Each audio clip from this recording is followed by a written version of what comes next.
2.0 ஆட்சி அமைய வேண்டும்.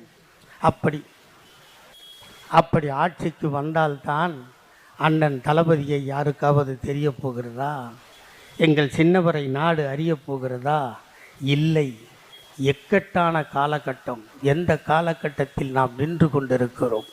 ஒருவேளை நாம் ஆட்சிக்கு வராமல் போனால் இந்த மண்ணை ஆளப்போகிறவன் யார் என்பதை சிந்தித்து பாருங்கள். நம்மோடு பிறந்து நம் இனத்தை காத்து நம் மொழியை காத்து உலகத்தில் எத்தனையோ போராட்டங்கள் நடந்திருக்கிறது. நாட்டுக்காக, உரிமைக்காக, உறவுக்காக கூட போராட்டம் நடந்திருக்கலாம். இந்தியாவிலேயே உலகத்திலேயே ஒரு மொழியை காக்க நூற்றுக்கணக்கானவன் செத்துப்போனான் என்றால் அது திமுகவை தவிர வேறு எவனுக்கும் சொந்தமில்லை. அப்படிப்பட்ட இயக்கத்தில் இருப்பதை நாம் பெருமையாக கருத வேண்டும். இங்கே பெண்கள் திரளாக வந்திருக்கிறீர்கள். என்னை எல்லோரும் சொல்கிறார்கள் நான் ஒரு ஆபாச பேச்சாளன் என்று.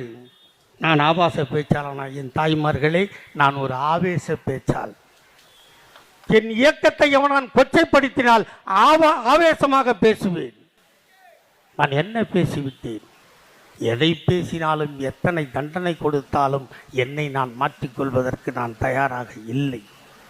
ஒரு மனிதனை தாக்க வேண்டும் என்றால் வேட்டி கட்டிட்டு வரலாம்.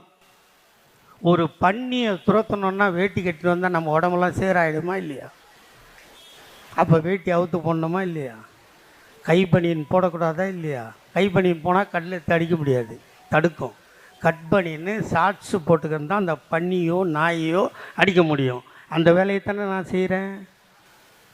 எல்லா இடத்துலையும் என்ன கேட்பான், நீங்கள் எப்படி பேசுகிறீர்கள்? நான் என்ன பேசப் போகிறேன் என்பதை தீர்மானிப்பது எதிர்க்கட்சி. அவன் கேட்கின்ற கேள்விக்குத்தான் நான் பதில் சொல்கிறேனே தவிர நானாக பேசவில்லை.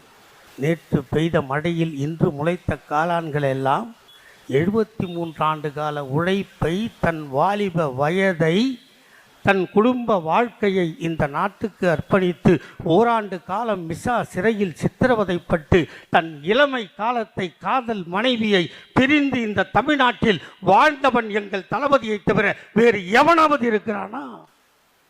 அந்த தியாகத்துக்கு சொந்தக்காரனை நீ கொச்சைப்படுத்தினால் நான் சும்மா இருக்கிறதுக்கு நான் என்ன போட்டையா? நான் சும்மா இருக்கணுமா? இருக்கிறத விட செத்து போகலாமா இல்லையா? செத்து போயிட்டேன், நம்மளுக்கு ஒன்றும் பிரச்சனை இல்லை. அப்போ கூட எனக்கு ஒரு ஆசை, அப்படியே நான் செத்தாலும் அந்த சாவும்போது எனக்கு திமுக ஆட்சியில் இருக்கணும். என் தோளில் இந்த புதுசாக ஒரு கருப்பு சிவப்பு துண்டு, ஒரு புது மைக்கு மட்டும் வச்சு என்னை அமிச்சிங்கன்னா அனுப்புகிறவன் தப்பிச்சான். இது